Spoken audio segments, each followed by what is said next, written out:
Sana all.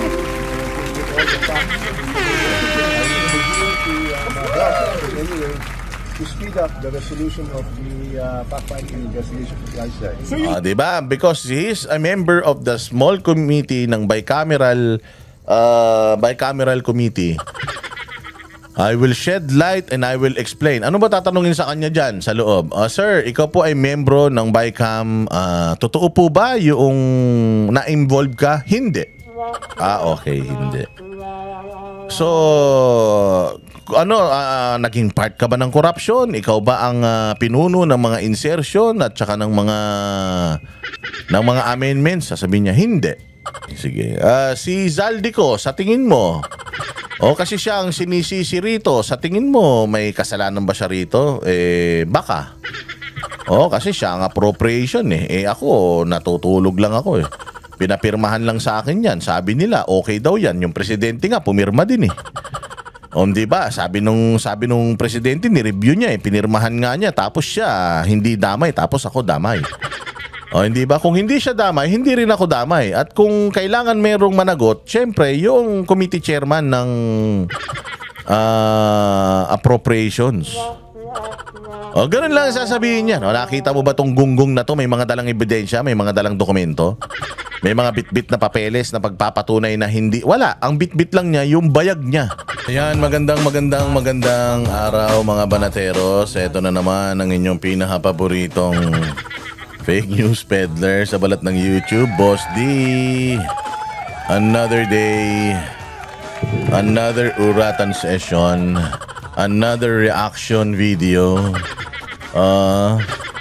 At pasasakitin na naman natin ang mga ulo, atay, balon-balunan, puso, isip at kaluluwa ng lahat ng mga salot sa lipunan, lahat ng mga switik, pabigat, lahat ng mga barabas, lahat ng mga demonyo at satanas, lahat ng mga hudas, lahat ng mga pendeho, lahat ng mga surot sa gobyerno, mga mangkukulam, impakto, mga aswang na humihigop ng pera ng taong bayan. Ang sakit ng ulo at tinik sa lalamunan na si Boss D ay nandito na naman. Kamusta po ang inyong mga araw, mga bossing? October. Susunod, November na. Agay malapit na magpasko, mga boss. Ano bang inyong Christmas wish? Christmas wish. Ilagay nyo dyan sa comment section anong mga wish nyo sa darating na Pasko, mga bossing. At ilagay nyo na rin dyan, sa tingin nyo ba? Sa tingin nyo ba, sa darating na Pasko, ay merong pagbabagong hatid ang gobyerno?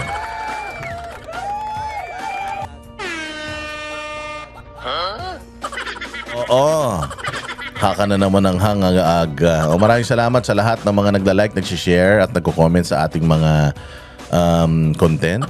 Salamat po sa inyo at hiling lang, konting lambing lang sa mga kababayan natin na nanonood na hindi pa po subscribe at hit ng notification bell. Panatilihin pong kayo'y nakasubscribe at nag-hit ng notification bell.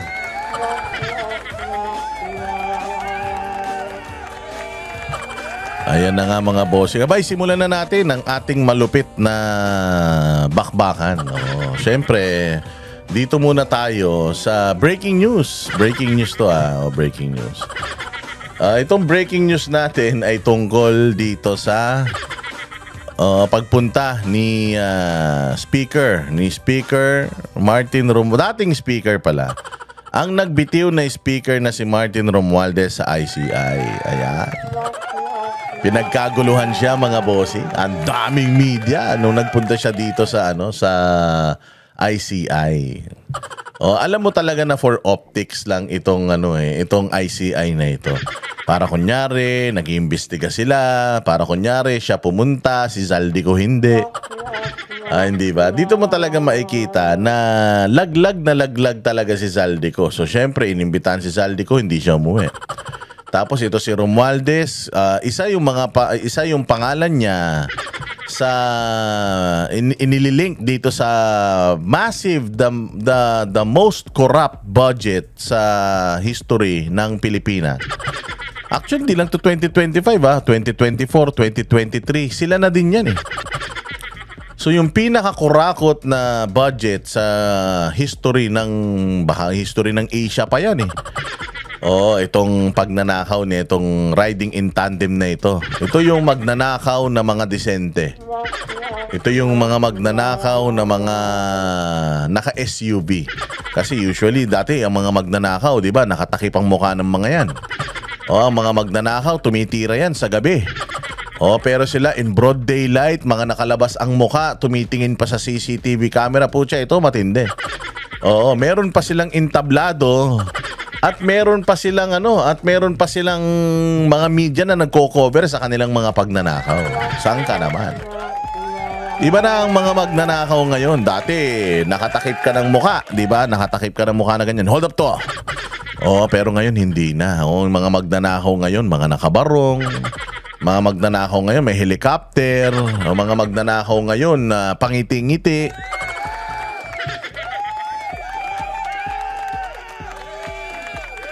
Kaya itong ICI, naniniwala talaga ako dito sa ICI na to na ito ay wala talagang kwenta ito. Wala talagang kwenta ito. Unang-una sa lahat, wala naman siyang contempt powers. Kasi di ba pag nagpa-contempt siya, dadaan sa RTC. Pag nagpa-aresto siya, dadaan sa mga proper agency. So ano silbi nito? Ngayon kung halimbawa meron silang investigasyon, tapos ang matindi nito yung investigasyon nitong ICI na to, hindi pa to live telecast executive session ito, ibig sabihin sila lang naggagaguhan dyan. Hindi mo alam, pag sarado ng pinto, baka magmukbang ng mga putang ina niyan. Diba? Hindi mo alam kung ano nangyayari dyan eh. Kunyari may pinag-uusapan sila, kunyari mga seryoso sila. Paglabas, kunyari malulungkot, pagod na pagod, pero putang ina, baka walang ginagawa mga to dyan sa loob. Bakit? Bakit ko nasabi yan? Tingnan mo merong isang third party na outside sa administrasyon yung inilagay nila, si Mayor Magalong. Inilagay nila kunyari for optics na patas sila. Kita mo. Noong nag-iimbestiga na si Mayor Magalong, talagang may mga vital information na isinishare sa kanila because consultant siya supposedly. So consultant investigator siya supposedly. Kasi halimbawa, pwede siya mag-conduct ng sarili niyang investigation. Hindi ba? Sinabi nun ni Bongbong Marcos nung nag-uusap sila na Mayor Magalong has information, I will get the information and we will study it. Ganun ang sinabi niya nung una, manloloko talaga tong putang inang abnoy na ito eh. Tapos nun, hinire nila dyan sa ICC, nag-imbestiga si Magalong. Anong ginawa nila? Teka, hindi ka dapat mag-imbestiga. Pag nag-imbestiga dyan, dinahuli mo kami. Ginawa nila ng issue tungkol doon sa tennis court na proyekto ng mga Diskaya na hindi mo naman masasabing corruption, di ba? Kasi hindi naman lahat ng ginawa ng mga Diskaya corruption eh. Halimbawa, itong substandard yung ginawa ng mga Diskaya at naka-appeal naman yun at ginaayos naman ng mga Diskaya. So what's wrong with that? Hindi ba? Ibig sabihin yung accountability at saka yung responsibility ng contractor doon sa proyekto na yun gumagana. Kasi kasalukuyan na inaayos nila at under warranty kasi yan eh. So ngayon pinalalabas ng pamahalaan na ito si Magalong, meron daw siyang itinatago. Ano yun? Na yung isang proyekto sa kanyang probinsya sa Diskaya, pero bakit hindi niya sinasabi? Ba't tinatanong ba siya? Ang usapan dito, flood control project at saka corruption sa mga proyekto. Ano ang patunay na dun sa proyekto ng tennis court na yon merong corruption? Maaring substandard, maaring hindi maayos yung pagkakagawa, but it doesn't mean na may corruption doon. And the fact na pinapapanagot yung mga Diskaya doon sa proyekto na yon at kailangan nilang ayusin yun, ibig sabihin, yung responsibilidad inaako nung yung LGU ay hinahabol kung proyekto ng LGU, hinahabol itong mga contractor para ayusin yung kanilang ginawa roon, di ba? O so anong problema? So yun yung nakita nila kaya pinaimbestigahan daw si Magalong. Ba't mo naman paimbestigahan yung taong ikaw unang-una naglagay diyan kung di ka ba naman bobo talaga? So sobrang bobo ni Bongbong Marcos, naglalagay na siya ng tao na ito let's say kung halimbawa man incompetent si Magalong. Let's say corrupt si Magalong. Bakit mo inilagay agad-agad nang hindi mo pa iniimbestigahan yung pagkatao nitong tao na to? Kasi tayo nga, pag nag-a-apply tayo ng trabaho, tandaan nyo? Pag nag-a-apply tayo ng trabaho, nagbibigay tayo ng police clearance, barangay clearance, NBA clearance, lahat na ng clearance. Nag-ano tayo dyan. Aside from that, meron kang pipirmahan sa mga malalaking company. Oo, sa mga malalaking companies, meron kang pipirmahan dyan na na waiver na you are letting kasi personal information mo yung kakalkalin eh. So you are giving them the authority to do a background check sa'yo. O lahat ng kumpanya halos ganyan, randomly. Kapag ka medyo nakita nila medyo yung yung resume mo parang teka, may something dito. Although qualified ka naman and magaling ka naman sa interview, ang maganda pa na ipasa mo yung assessment exam nila. Oo, assessment test nila na ipasa mo. So okay yan lahat. Kaya lang medyo mukha kang sindikato. Oo, meron ka sigurong tahi sa mukha na ganun. Kaya para ngayon ang gagawin ng kumpanya na yan will have you sign a waiver giving them the authority na buklatin lahat. Legit ba tong mga dokumento na pinasa mo? Legit ba yung mga transcript of records mo? Mga legit ba itong board exam mo? Itong PRC mo, legit ba ganyan? Oh, pupuntahan ka nila sa mga bahay-bahay, tapos check nila yung social media mo, titingnan nila yung social media mo kung ikaw ba'y sindikato, kulto ka ba, ganyan. So ganon, bago papipirmahin ng kontrata yan. O kaya, tatanggapin na nila yan dahil nga dun sa pinirmahan mo na waiver na iba-background check ka nila, habang nagtatrabaho ka, they're doing the background checking. At pag may nakita sila na mali doon sa mga ipinasa mo, it forfeits your contract. Nakalagay doon, it will forfeit your contract. Tatanggalin ka nila outright. Na karapatan nila yon because you signed it. Wala kang laban sa labor, sa dole kapag nagreklamo ka. Kasi nga, pineke mo. So ganun. Ito pa kaya, isang importanteng investigative body, isang importanteng komisyon yung binuo para imbestigahan yung corruption. Tapos basta-basta ka lang naglalagay ng tao dyan nang hindi nyo muna bina-background check. Diba? So ganyan kabobo mag-manage si Bongbong Marcos. Kalaunan, tinanggal nila si Magalong dahil questionable daw yung kanyang reputasyon. Ha? Paano naging questionable? Yun ang questionable yung utak mo. Ang questionable yung kokote mo na mukhang araw-araw lasing ka pa yata. Di ba? Kaya ngayon yung sinasabi natin dito na may something talaga dito sa ICI na to. Itong ICI na to, wala ito. Binuo lang ito for optics. Para sabihin, kasi parang lumalabas, pati yung Congress, tinan mo. Yung Congress, sinut down na nila yung kanilang investigation. Bakit? Because they cannot control the evidence anymore. They cannot control yung kanilang mga resource person. And even if kinokontrol nila yung kanilang mga resource person and nililid nila towards this direction, towards the opposite direction, yung mga resource person, bumabalik pa din yung istorya, yung ebidensya, bumabalik pa rin sa kanila. Kaya para mapigilan yung damage, ang ginawa nila, ini-stop nila yung investigasyon. Ngayon meron din dito sa Senado, anong ginawa nila? Inagaw nila doon sa isang magaling na abogado na nag-iimbestiga na si Marcoleta. Pag-agaw nila kay Marcoleta, mga bossing, ginulo na ng ginulo ni Lacson. Nung ginulo ni Lacson, parang alam niyo sa mga korte yung mistrial ganon. Hindi ba kapag nag-declare ang korte ng mistrial, ibig sabihin wala na, back to zero.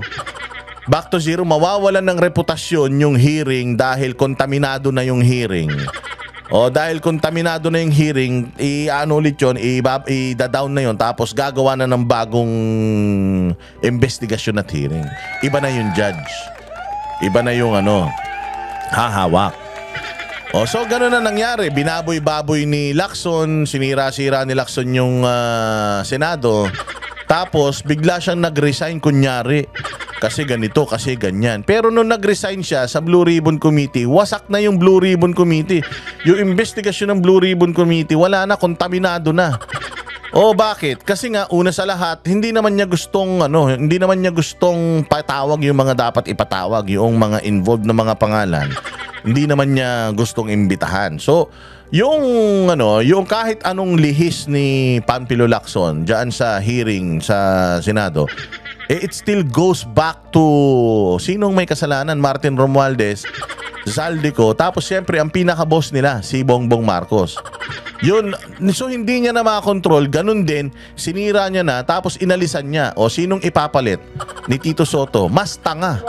Si Erwin Tulfo yung ipapalit ni Tito Soto.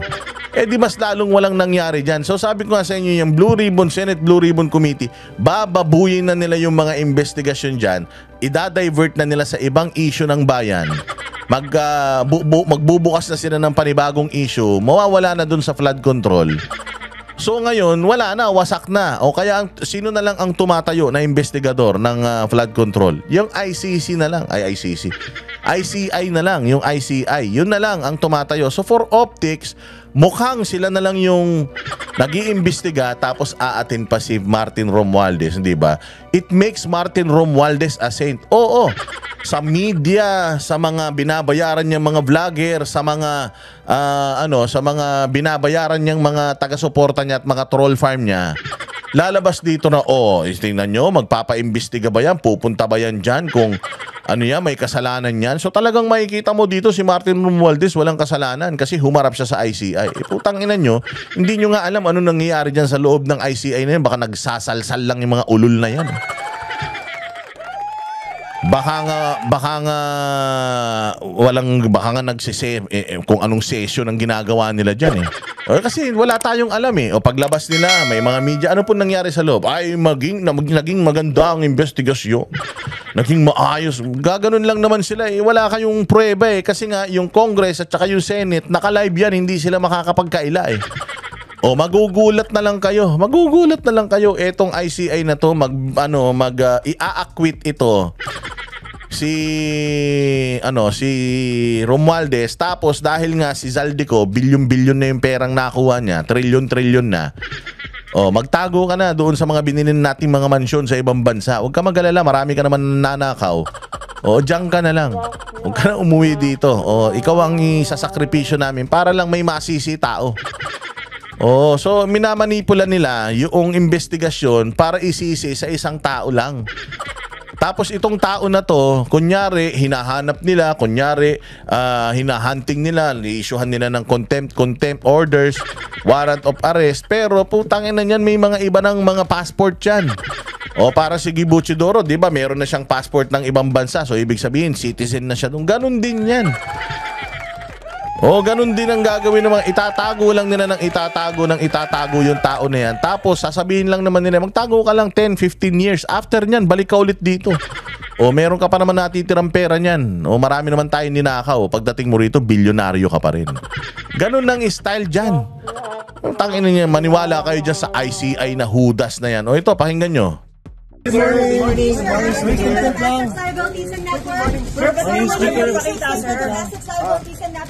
Magandang umaga. Diba? Ang daming diba? Ang daming media. Sanda mo ka lang media, sanda mo ka lang vlogger. Bakit? Bakit?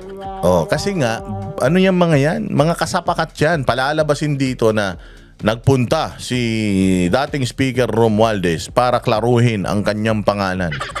Kita mo si Montulfo, gawa ng chismis, 'di ba? Sabi ni Montulfo, nagwala si Villar sa session. Nagprimadona, bla bla bla, gumawa ng fake news na naman yung putang inang Ramon Tulfo.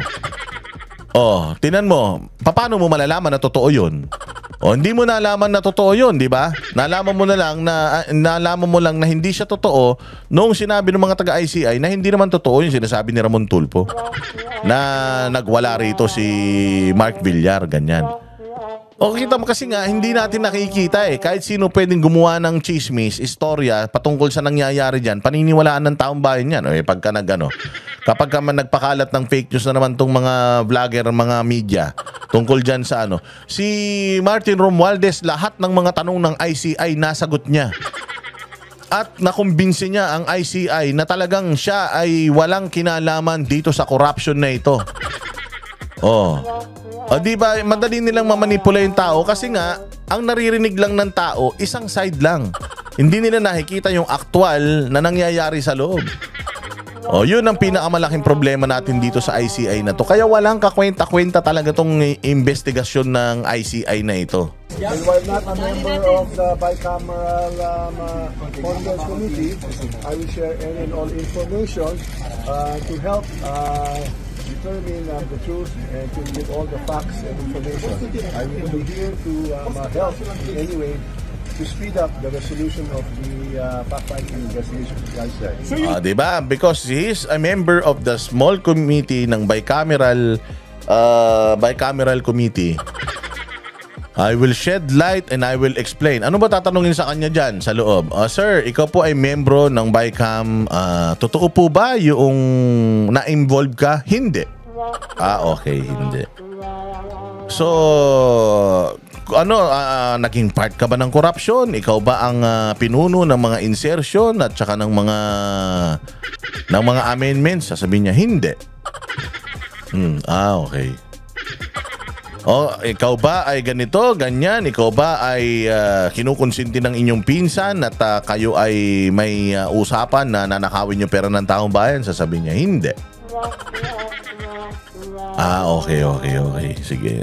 Si Zaldico, sa tingin mo? Kasi siya ang sinisisi rito. Sa tingin mo, may kasalanan ba siya rito? Baka. Kasi siya ang appropriation Ako, natutulog lang ako Pinapirmahan lang sa akin yan. Sabi nila, okay daw yan. Yung presidente nga, pumirma din di ba? Sabi nung presidente, ni-review niya pinirmahan nga niya. Tapos siya, hindi damay. Tapos ako damay. Hindi ba? Kung hindi siya damay, hindi rin ako damay. At kung kailangan merong managot, syempre, yung committee chairman ng appropriations. Ganun lang sasabihin niya. Nakita mo ba tong gunggong na to? May mga dalang ebidensya, may mga dalang dokumento.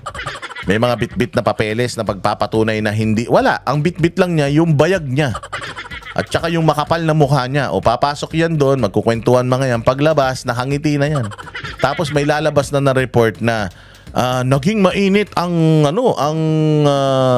tanungan na talaga naman na patunayan ni Martin Romualdez na ganito na ganyan. Kasi sino ba gagawa ng resolusyon? Yung mga nandiyan dyan sa ICI, mga mangilan-ngilan na tao gagawa ng resolusyon, pak, sulat-sulat at sasabihin nila, i-clear nila itong pangalan nito. Tapos lahat yan talaga ididiin nila kay Zaldico.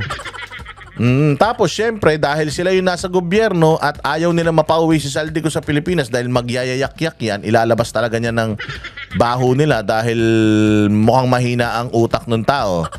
Ang gagawin nila yan, hindi nila pagaganahin yung kamay ng batas para habulin siya sa abroad. Baka itago pa yan para hindi sila kaya baka nga ipapatay pa yan Kaya ako sa iyo, Zaldico, gumawa ka na ngayon ng video manifest. Tapos pag may nangyari sa yung masama, ilabas mo na yan, ipadala mo sa Banateros, ganyan. Yung email address ko nandyan. I-forward nyo sa akin para ako na maglalabas. Di ba? Kung natatakot ka. Kasi medyo delikado talaga buhay mo. Sa laki ng pera na involved dito, mantakin mo the most corrupt budget. Tas ikaw yung ginagawa nilang sacrificial lamb. Kung ako sa iyo, sir. Ang hirap. Ang dami mong ang pera, nagtatago ka naman. Ang dami mong ang pera, di mo naman magamit yung kasi ang yung mga yan sa kapangyarihan yung addict sa kapangyarihan.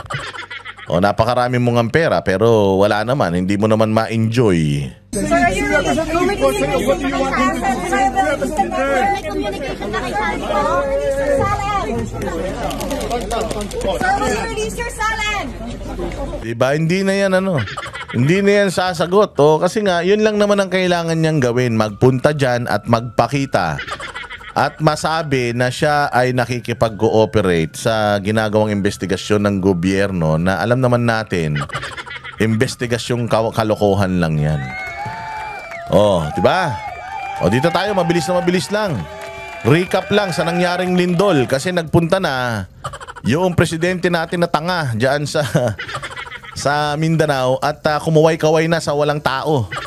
Ito muna, tingnan muna natin itong kabi-kabilang lindol bago tayo magpunta roon sa sa pagpunta ni Pangulong Panggulo diyan sa Davao. Magnitude 6 na pagyanig naman ang tumama sa Surigao del Sur nitong Sabado. Ayon sa FIVOC, sadyang marami ang aktibong faults at trenche sa bansa, kaya pangkaraniwan ang mga lindol. Balitang hatid ni RJ. Pangkaraniwan lang daw ang mga lindol o yung the big one. Alamin ninyo kung yung inyong mga lugar ay nasa Marikina Valley Fault, yung fault line. Naku po, tingnan nyo kung nandoon yung mga lugar ninyo. Kasi kung nandoon ang mga lugar ninyo at gumalaw yung mga fault line na yan, Diyos mio, yan yung tinatawag nila na the big one. Yung the big one na yan, napakalakas na lindol niyan, lulubog daw yung mga nasa ibabaw ng fault line na yan. So alamin nyo yung nasaan ba yung mga lugar ninyo at kung kasama kayo sa fault line. At kung kasama kayo sa fault line, ayaw nyo mamagsialis dyan, make sure na ready kayo Relator ng GMA Regional TV. Patulog na ang mag-anak na ito sa Tandag, Surigao del Sur nang biglang yumanig ang magnitude 6 na lindol. Agad na niyakap ng mag-asawa ang dalawa nilang anak. Saka lumabas nang huminto na ang pagyanig. Nagsilabasan din ang mga pasyente ng isang ospital sa lungsod. Sa bayan ng Tagbina, napatayo rin mula sa higaan ang lalaking ito nang maramdaman ang lindol. Ang isa niyang kasama sa bahay tumalon mula sa terrace pababa sa kanilang garahe. Nagtipon sila at nagmatyag hanggang humupa ang pagyanig. Naitala ng FIVOC ang epicenter ng lindol sa dagat malapit sa bayan ng Kagwait. Kita sa CCTV kung paanong inalog ng lindol ang sari-saring ito sa Barangay Unidad. Naglaglaga ng ilang mga paninda sa halos 12 segundong pagyanig. Nagimbal naman ang mag-anak na ito nang maramdaman ang lindol. Ayon kay Yus Cooper, Sheila May Barshal Humanoy, ligtas silang mag-anak pero may mga gamit silang nabasag. Wala namang major structural damage and all roads are passable. May mga minor damages sir but ongoing pa po yung assessment. Wala ring naitalang sugatan. May mga inilikas na residente pero pinauwi na. Dama rin ang pagyanig sa bayan ng Lanuza.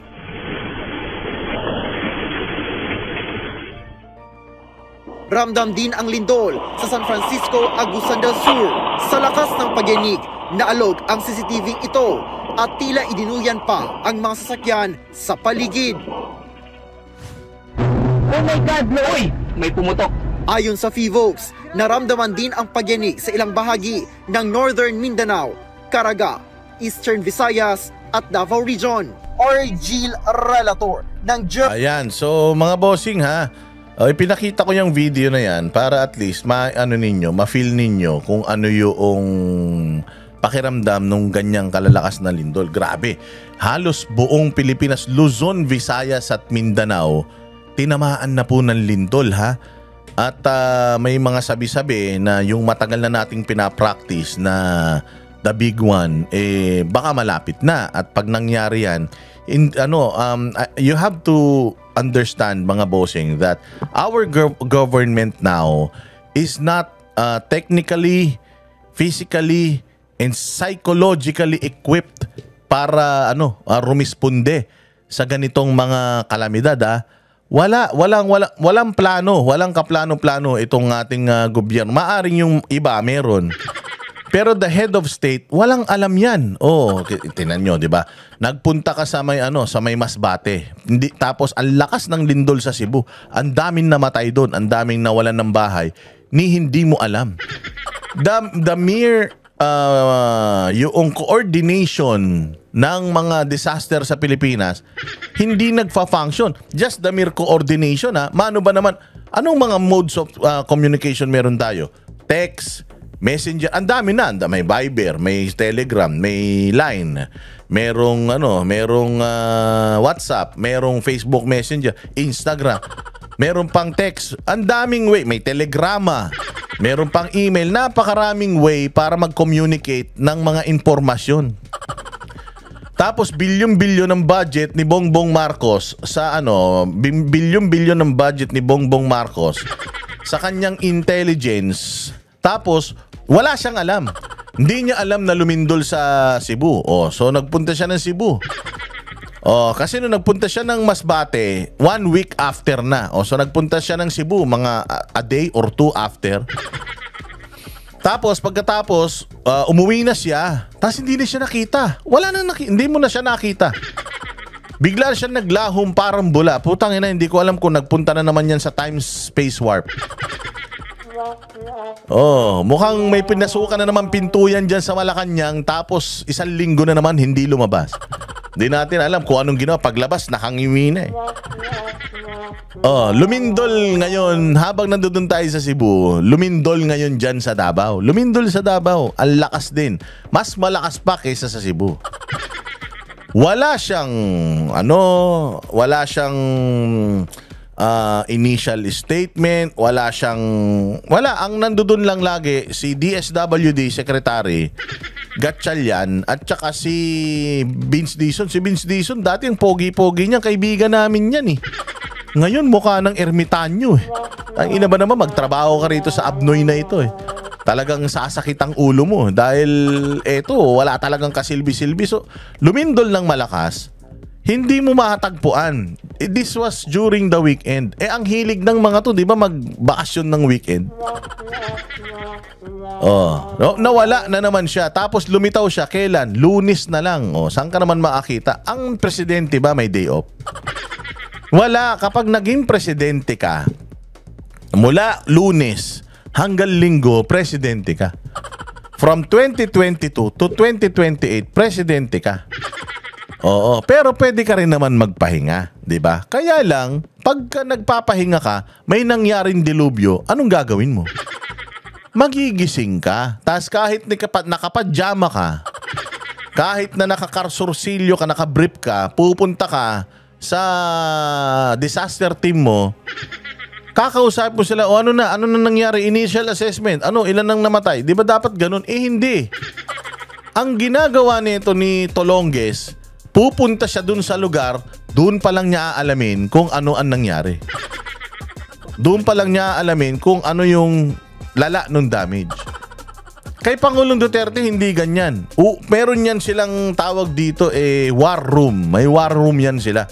Pag ganyan may nangyari, kay terrorist attack man yan, kay calamity, kay pupunta yan sa war room. Nandoon na lahat ng mga tao. Tapos hihingin ano nangyari? Ano natin? Anong kailangan dito? Anong kailangan dito? Anong kailangan dito? Ano yung pwede nating i-deploy? Ano yung kulang? Walang pera? Tawagan na kagad yung Department of Budget. May yung mga contingency funds natin, mga emergency funds natin. Na kagad. 'Di ba dapat ganun? Agad-agad yung action, hindi yung putang ina buong weekend wala. Pagpunta niya doon, parang naka-recover na yung mga tao eh. Hindi ba? Yan ang putyang walang kakwenta. Kaya sabi ko, tayong mga Pilipino, wala tayong aasahan kundi ang isa't isa. Kasi imagine niyo, diyan sa Cebu, kung walang mga private groups, private individuals na nagpunta dyan at naghatid ng mga ayuda, tulong, kawawa yung mga tiga Cebu. Bakit? Kasi yung DSWD, pag nakapagbigay sila ng tent, nakapagbigay sila ng food box, wala na, yun na yun. Yun na yun. Baka hindi ka nila maabutan ulit. Maswerte ka maabutan kang 2-3 beses. Pero malamang sa dami ng naglilindulan ngayon, dami ng mga kalamidad ngayon sa buong Pilipinas, malamang baka nga hindi ka pa mabigyan eh. O, yan ang sitwasyon sa Cebu. Nagkataon ang Cebu maunlad. Nagkataon ang Cebu maraming nagmamahal sa probinsya ng Cebu. Kaya maraming mga LGUs na tumulong, madaming mga private individuals na nagpunta dyan para tumulong, mga kumpanya na tumulong. Tapos hindi ba nga, nagpunta pa dyan yung SMNI Foundation, naghatid ng tulong. So kung wala yun, kawawa ang mga taga Cebu. Kawawa talaga sila. O ultimong mga bahay na tinutulugan nila ngayon, makeshift. Literal na natutulog sila sa putikan. Literal na natutulog sila sa basang higaan. Ganun katindi ang sitwasyon dyan. Nasaan tong Judas na ito? Nakahiga sa kama niya. Putang ina, baka sabog. O baka, baka lasing. O sabi kasi ni Inday Sara, alas 10 ng umaga, lasing na daw yan. O diba? So yun ang sitwasyon. Kaya, kailangan ipagpatuloy natin yung pagbabayanihan. Kilala naman ang lahi natin dyan sa bayanihan. Tayo magtutulungan. Wala tayong aasahan sa ulul na yan. Sa loob ng 4 na taon niyang panunungkulan, wala nga nagawa yung Judas na yan eh. Walang infrastruktura, hindi man nag-improve yung disaster response. Pucha yan. Walang bago. Puros nabulok nung pumasok siya.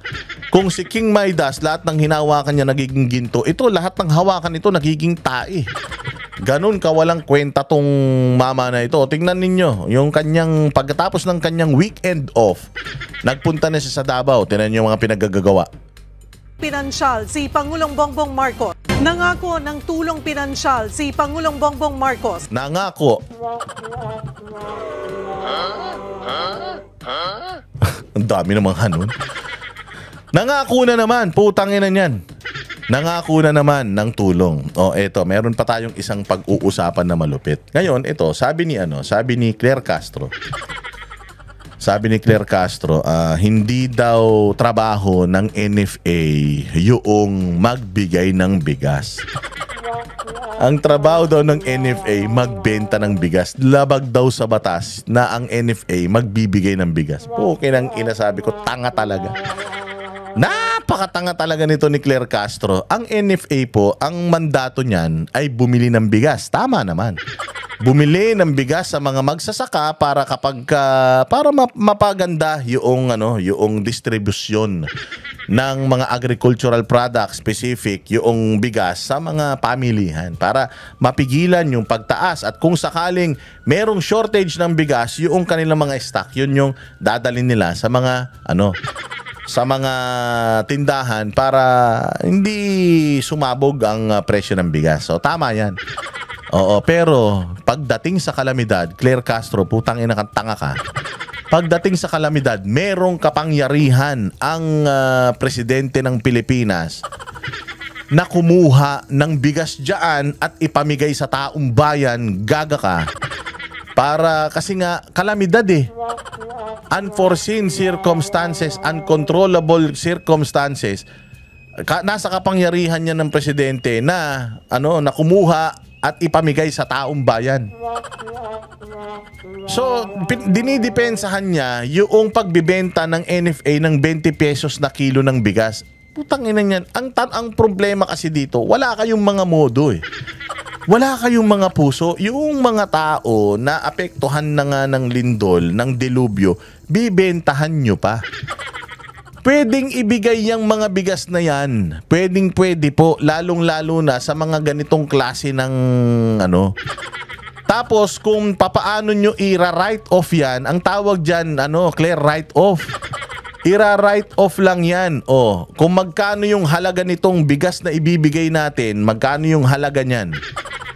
O, halimbawa, 2 billion yung halaga noong bigas na yan. O, so, pag nag-inventaryo ka, merong 2 billion na floating yung NFA. O, ngayon, ang gagawin ninyo, i-write off nyo yan. Tapos, ang credit memo o ang pang-write off nyo dyan, kung yung binigay, i-write off natin yung 2 billion dahil ibinigay natin yung 2 billion worth ng bigas sa calamity A, B, C, D, E, F, G. So ganun yun, mawawala na yun sa responsibilidad at liability ng ng NFA, at pagka inaudit sila ng COA, yun lang yung pangbangga nila doon, tatanga-tanga ka. Mali na nga yung ginawa nyo na binibentahan nyo ng bigas yung mga nasalanta ng bagyo at lindol tapos babaliin nyo pa yung perception ng tao. Gago talaga to si Claire Castro Bagamat totoo na yan ang mandato ng NFA, hindi nakakahon dyan ng NFA. Pwede naman magbenta ang NFA ng murang bigas. Pagkatapos na, pag naka-recover na sila, bakit kung kailan wala nga silang bahay wala nga silang mga gamit na naisalba, bebentahan mo pa kung di ka ba naman gago? Sabi niya kasi meron naman DSWD at yun ang nagbibigay. O saan ba galing yung bigas ng DSWD? Hindi ba binibili din nila yan sa NFA? At saka meron tayong emergency funds. Yung emergency funds na yun, anong ginagawa natin doon?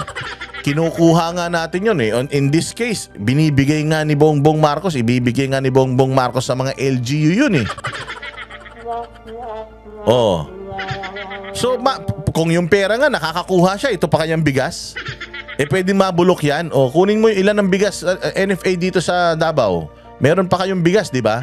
Yung bigas na yan, ipamigay nyo na yan. Loss na natin yan. Ganun, hindi, putangin na nyo, nininegosyo nyo.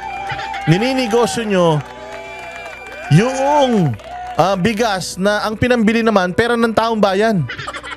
Yung mga yan, pwede yan in case of emergency, pwede yan kunin, pwede yan ipamigay. Utangin, tatanga-tanga talaga tong babae na ito.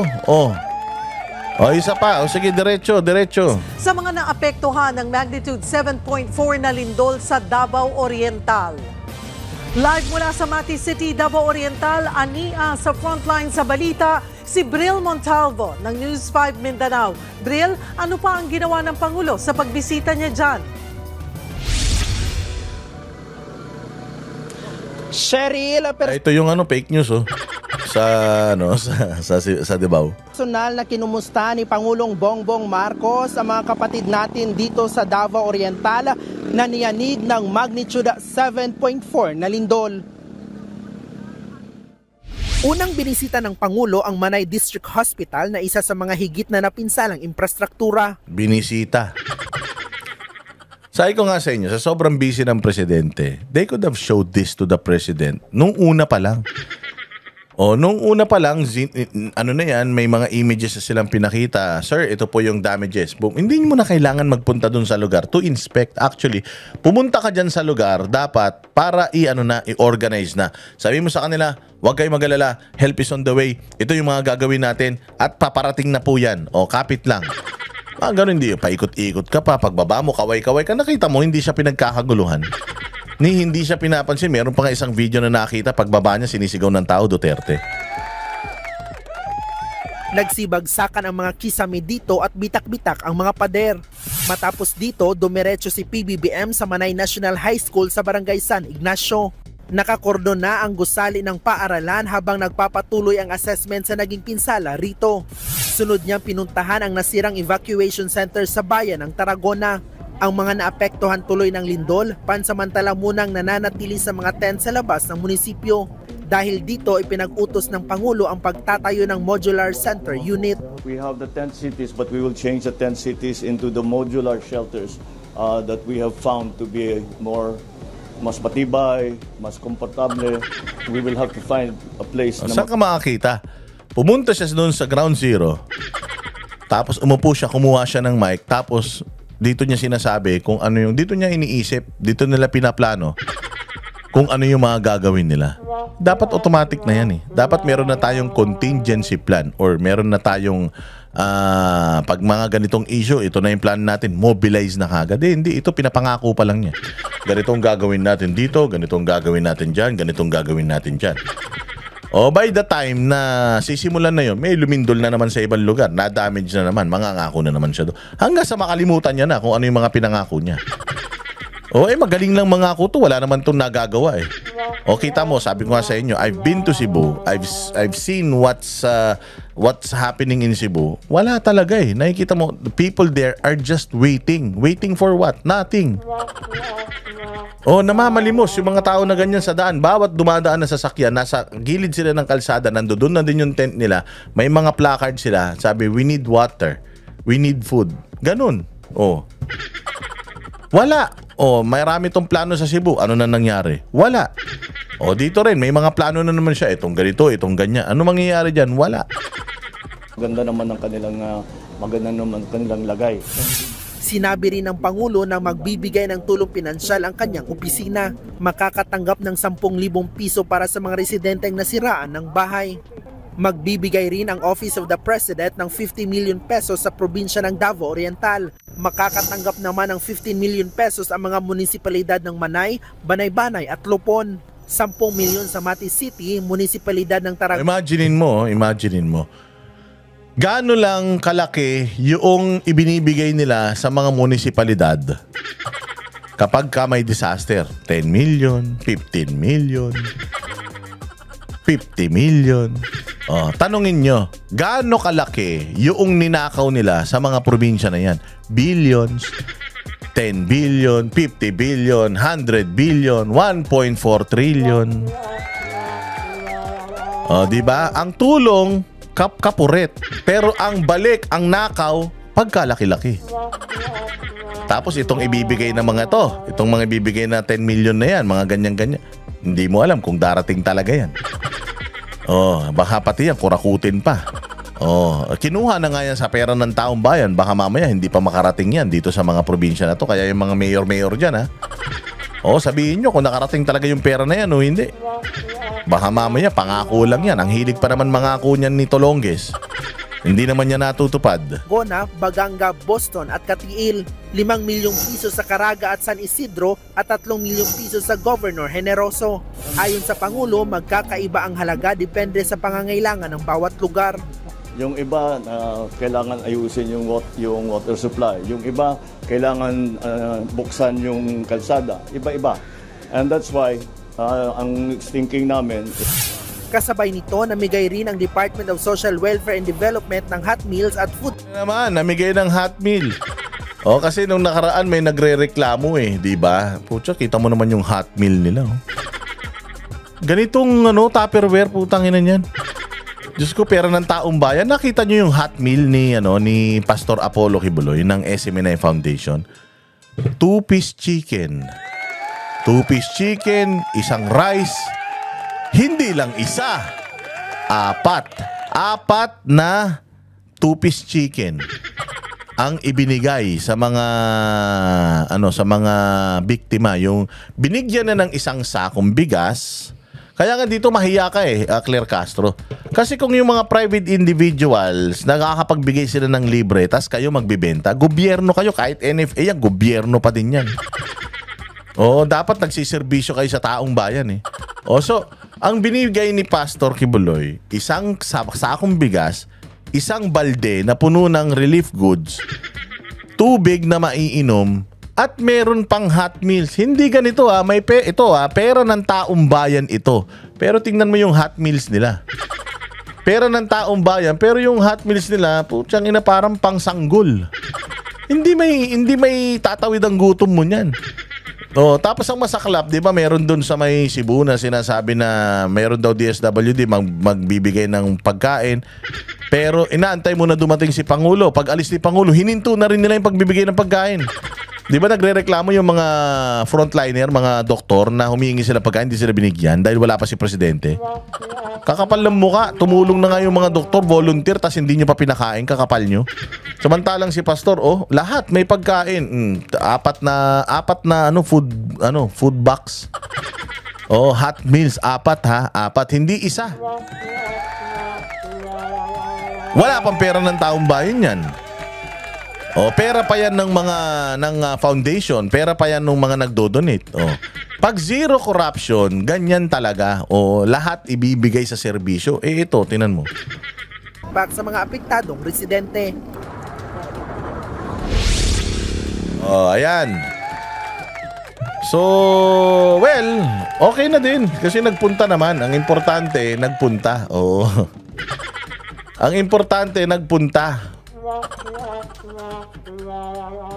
Basta ang importante nagpunta, hindi natulog lang. Pero well, late ka pa rin. You should have been there, or at least you should have shown us that you were planning noong pagkalindol pa lang, pagkatapos ng lindol, naipakita mo na sana na nagpaplano ka. Hindi yung ilang araw bago ka pumunta, tapos pagpunta mo, doon ka palang nagpaplano. Doon ka palang nangangako. Sign yan of incompetence. Dito naman tayo sa bobo na tagapagsalita ng Malacanang patungkol dito sa sinabi ni Pulong Duterte, dahil alam naman natin na yung ICC ay hindi na po inapprove yung release ni Pangulong Duterte sa The Hague, yung kanyang interim release. So nagtanong at nagbigay si Pulong Duterte ng statement. Ang statement na ibinigay ni Pulong Duterte ganito: "To those who kidnapped my father, rest assured na you will pay for what you have done." Pay like how? Na uusigin kayo ng batas. Alam nyo for a fact na yung ginawa ninyo ang greatest na tatraidor sa lahi ng mga Pilipino. Mas traidor pa kayo sa mga makapili. So sisiguraduhin ko na mananagot ang lahat. Mananagot. Kidnapping mananagot. Tingnan ninyo kung anong sagot ng tagapagsinungaling. Yung aso ng Malacanang. May we have Malacanang's statement about the decision of the International Criminal Court to reject the appeal of former President Rodrigo Duterte for an interim release. ICC has cited the statement of Vice President Sara Duterte. I think it was about the plan to break FPRRD from the detention cell. Your thoughts on that, ma'am? Unang-una po, uulitin po natin na ang pamahalaang Marcos Jr. ay hindi po kasama sa kasong kinakaharap po ngayon ni dating Pangulong Duterte.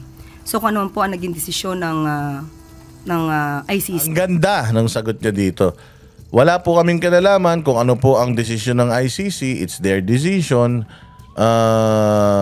Hindi kami dapat nagsasalita doon because I am not a spokesperson of ICC. So ang position po ng Malacanang dyan is just wait kung ano yung magiging decision dyan, and wala talaga tayong masasabi dyan. Maganda yung una niyang sagot Hayaan na lang po natin ang mga abogado nila at ang mga parties dyan na sila pong gumawa ng aksyon. Pero despite po the considerations cited by the ICC, may mga inilabas pa rin po na statement. For example, si Congressman Pulong saying na it is a political theater to all kidnappers of my father. I will make sure that you will pay for this crime that you have committed. Maganda yung sinabi ni Pulong. To the kidnappers of my father, rest assured you will pay for the crime that you have committed. Ano ang dapat sagot doon? Anong dapat sagot? Sasagot ako mamaya, pero anong sagot ng Malacanang? Unang-una po, hindi po dapat tayo mabuhay sa mga pagbabanta. Tayo po ay nasa sinasabing civilized society at wala po tayo sa isang barbaric world. Tanga, no? So dito sa sinabi, wala po tayo sa barbaric world, hindi po tayo dapat natatakot sa mga ganitong banta.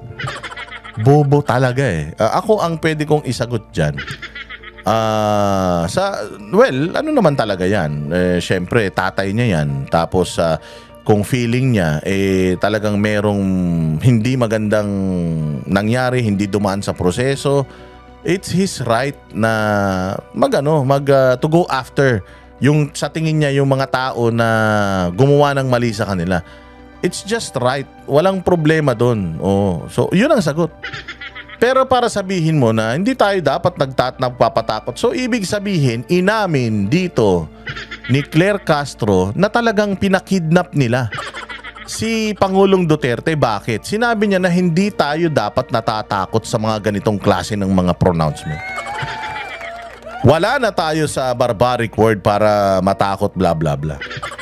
So dininay niya yung una na magbigay ng statement, pero dito sa statement na lahat ng mga gumawa sa tatay ko ng pagkakamali hahabulin ko. Dahil alam ni Claire Castro na mali talaga yung ginawa ng Malacanang, mali yung ginawa ni Bongbong Marcos at ng kanyang mga kasabwat. Dito sa pagpapadala kay Pangulong Duterte, depensa siya kagad na hindi tayo dapat natatakot dyan. Kasi dapat ang sagot dyan is, normal yan normal yan na nararamdaman ng isang anak na ang kanyang ama ay nakapiit ngayon at sa tingin niya walang kasalanan. Normal yan. So, I respect his opinion. He's entitled to his opinion. Rest assured that this government will help in any way possible, blah, blah, blah, and so on and so forth. Ganun. Ganyan ang spokesperson. Dapat madiplomasya ka. Hindi You're speaking in behalf. Sabagay, klaro naman kasi yung trabaho ni Claire Castro na maging na dumipensa. So didipensya siya kapag sa tingin niya inaatake siya. Wala naman sinabi si Pulong na si Bongbong Marcos, si Romualdez, ganito, siguradong mananagot. Wala naman siya sinabi. Ang sinabi niya, general, na those who kidnapped my father, you will answer for the crimes that you have committed. Di ba? Malinaw Wala naman sinabing Bongbong, pero bakit nagre-react ng ganito si Claire Castro? At the back of her mind, alam niya that marami silang ginawang mali dito sa na ito. And I hope, Pulong, na pagdating nung panahon na yun, isama mo tong putang ina nito. Isama mo to kung pwede masilya electric itong mga hayop na to. Treason. Dapat talaga ang kaso ng mga yan, no bail. Treason talaga dahil pagtatraidor yan sa bayang Pilipinas So sana masamahan nito, Tulong, wag mong pakawalan ito Pero dito clearly sa pagkakabanggit ni Claire dito, inamin niya na talagang pinakidnap nila si Pangulong Duterte at hindi daw sila natatakot. Di ba? So dapat po tayong tumugon kung ano po ang rule of law. At hindi po tayo dapat natatakot o lagi na lamang nabubuhay sa pananakot. Ba't ka natatakot? Hindi, matatakot lang yung mga kidnapper ni Pangulong Duterte. Sabi niya yung mga kidnapper yun ang matatakot. Kasi I will go after yung mga nangindap sa tatay ko. Hindi naman kayo hindi naman sabi niyo hindi niyo pinakidnap. O bakit kayo natatakot? Dapat ang sinagot mo diyan, tama lang yun na habulin niya kung sino yung mga dapat nilang habulin. It's their right. Karapatan nila yan. Tayo, hindi naman tayo apektado dyan. Unang-una sa lahat, hindi naman natin, alam natin na wala naman tayong ginawang kasalanan. So, hindi naman niya tayo pinatungkulan. Hindi naman niya pinatungkulan ng palasyo. Si Bongbong, yung asawa, hindi naman niya pinatungkulan. So, I don't think I need to react on that. Wala ako. Magre-react ako kung sinabi niya na sa mga nasa Malacanang, humanda kayo. Hindi naman. General naman sa mga nagkidnap sa tatay ko. Di ba? So, ibig sabihin, ito si Claire Castro, umamin na talagang kidnapper sila at hindi daw sila natatakot. Tinanan nyo, sabi ko nga sa inyo gaano kabobo si Claire Castro. Eto, papakita ko sa inyo ito pa yung isang tanong sa kanya patungkol doon sa kay Remulla. Sige. Vice President Sara Duterte said that if she were president, she wouldn't have the former SOJ as the ombudsman. What's the palace's take on this? Nagkataon po, hindi siya po ang presidente. So mahirap po sagutin ang isang pangarap na hindi mangyayari sa ngayon. Pero ang alam po natin, the president thinks well, knows better. Thinks well? Meron ba nag-iisip na ganyan? Parang lutang. Hindi mo nga mahanap, makausap pag kailangan. Tapos thinks well. Walang utak. Tuyo na yung utak niyan. And knows better. Knows better? Wala nga pinag-aralan yan. Hindi nga nakatapos ng eskwela yan. Knows better. At alam po din natin, ang Pangulo ang nagpaumpisa para po labanan ang korupsyon. At hindi po niya hahayaan na matolerate o kampihan o depensahan yung gumagawa ng pagnanakaw. Lul! Dinipensahan mo na nga si Martin Romualdez Hindi ka nga spokesperson ni Martin Romualdez pero dinipensahan mo si Martin Romualdez eh. Na he's innocent until proven guilty. Yung magsabi ka ng innocent until proven guilty, well, totoo naman yan na ang tao ay innocent until proven guilty. Kapag nanggaling yan, doon sa mga normal. Pero kung manggagaling mismo sa spokesperson na Malacanang at ang Malacanang, kasi when you speak for Malacanang, ikaw ang, yung sinasabi mo, yan yung posisyon ng Malacanang eh. So pag sinabi mo na Martin is not guilty, is not innocent until proven guilty, pag yan ang posisyon ng Malacanang at sila nagpapaimbestiga at kasama si Martin Romualdez sa iniimbestigahan, ina-acquit mo na kagad si Martin Romualdez. 'Di ba? Which is maling-mali. Oh, maling-mali 'yun kasi nga nakikita na kagad na bias kayo. Oh, dapat ang sinasabi mo doon, si Martin Romualdez has to answer sa mga paratang sa kanya. That's it. Oh, he's still not guilty because of the presumption of innocence, but he has to answer to all the rumors that's going around. Ganun ang sagot. Ano to si Claire, bobo talaga eh.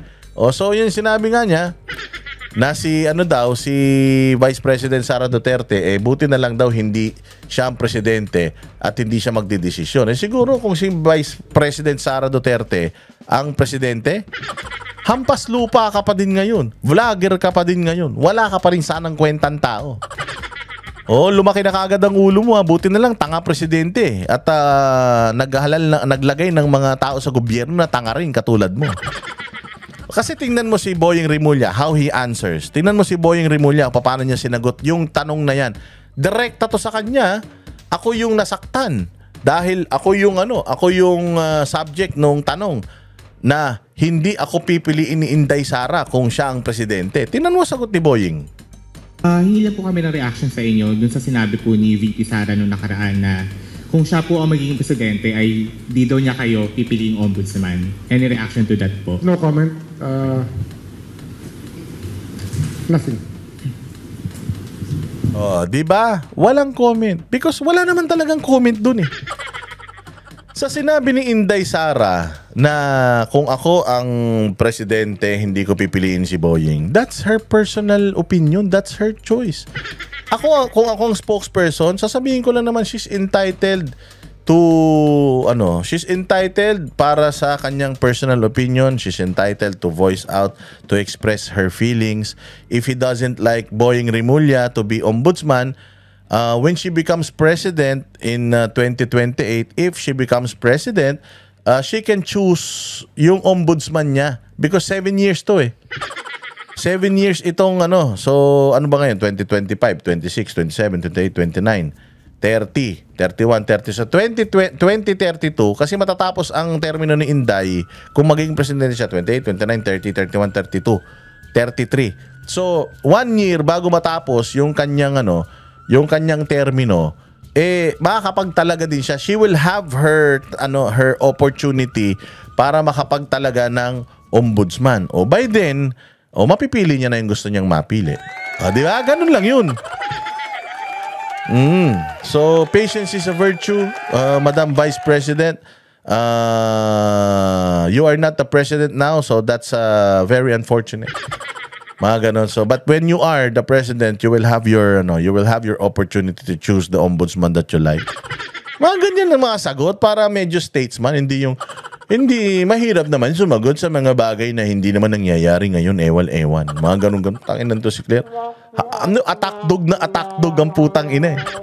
No? Walang kakwenta-kwenta talaga. Anyways.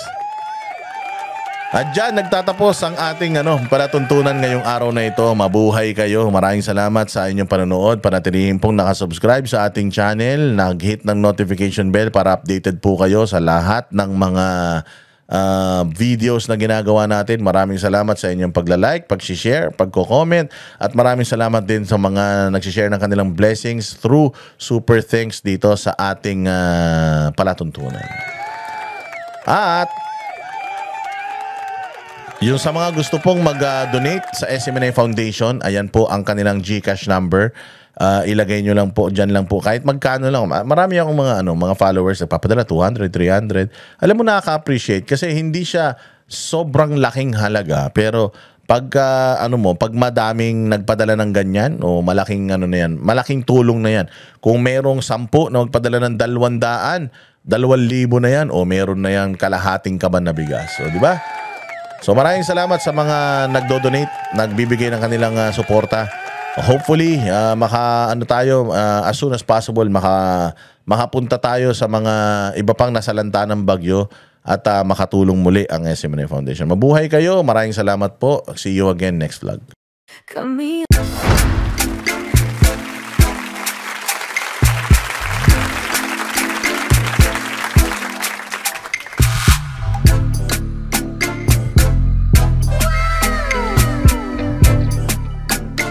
The next performance will start momentarily.